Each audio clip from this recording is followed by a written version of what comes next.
Hello नमस्कार सेवाहरू।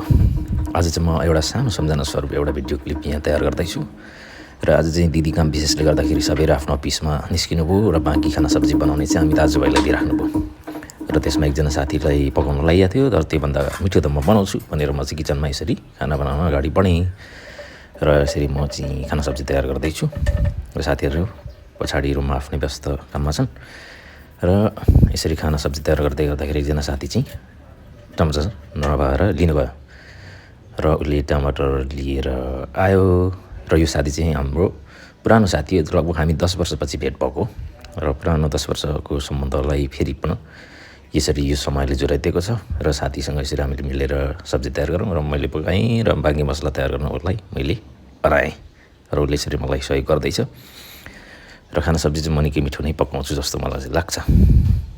हुन त त्यो त खानेलाई मात्र थाहा हुन्छ र यसरी हामीले मेहनतका साथ तयार गऱ्यौँ र यसरी हामीले तयार गर्दैछौँ। अनि उसले मलाई सहयोग गर्ने, मैले चाहिँ मिठो बनाउने, निकै नै मिठो नै बनाइयो रे भन्ने कुरा पछि खाइसकेपछि थाहा पाइयो। र सुजन नासिरिङ राई ऊ चाहिँ भोजपुरदेखि छ साथी चाहिँ। हामीले यसरी तयारी गऱ्यौँ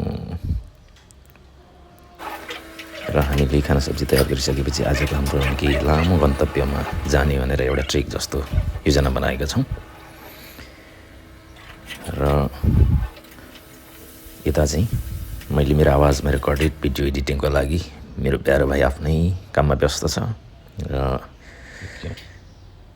यसरी यो सिटिङ रुम,